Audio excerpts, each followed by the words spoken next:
Danu dinilai mengarang cerita pembunuhan ibu dan anak di Subang, setelah tak bisa menjelaskan adegan Mimi masuk ke TKP. Namun sebelum lanjut menyimak beritanya, mohon luangkan waktu Anda untuk menekan tombol subscribe dan jangan lupa nyalakan lonceng notifikasinya, agar kalian gak ketinggalan informasi terbaru dari Cyberpol. Jika sudah, yuk lanjut.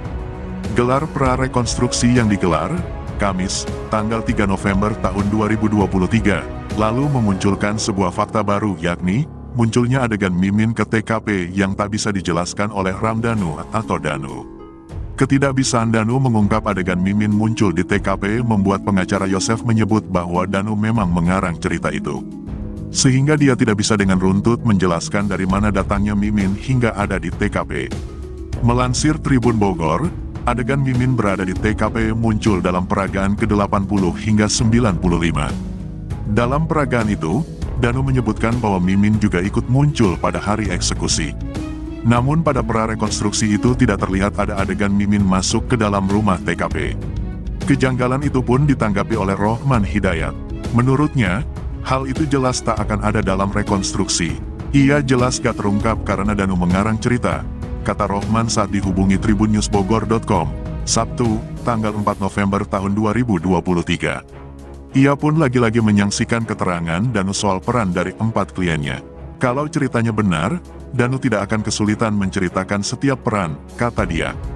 Sehingga Rohman menyebut bahwa tidak adanya adegan Mimin masuk ke TKP itu menandakan bahwa ada keterangan yang tidak benar. Berarti keterangan Danu dengan fakta tidak sinkron, jelasnya. Sementara itu, Dirkrimum Polda Jabar, Kombes Surawan menegaskan jika prarekonstruksi itu sudah sesuai. Sejauh ini tidak ada kejanggalan, tadi semua berjalan dengan lancar. Setiap adegan, setiap peristiwa sudah diperagakan dengan baik. Dan secara utuh juga sudah, jelas Surawan dikutip dari YouTube Heri Susanto, Sabtu.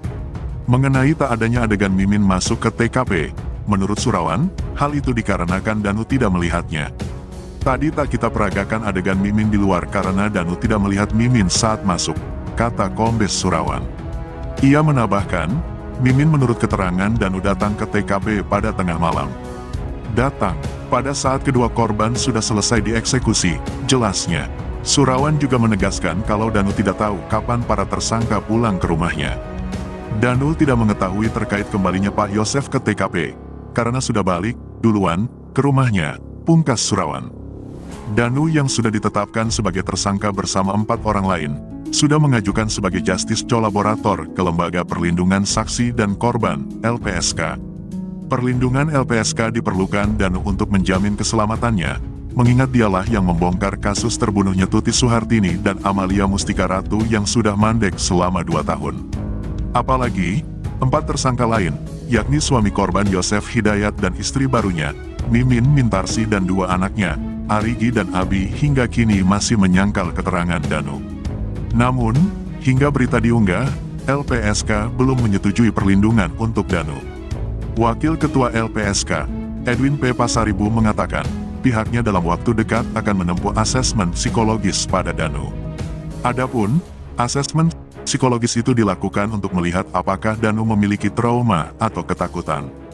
Hal itu lantas akan menjadi pertimbangan LPSK untuk memberikan rehabilitasi psikologis agar Danu lebih siap menghadapi persidangan. Setelah itu, baru pimpinan LPSK yang akan memutuskan untuk menyetujui atau menolak permohonan Justice Collaborator yang diajukan dan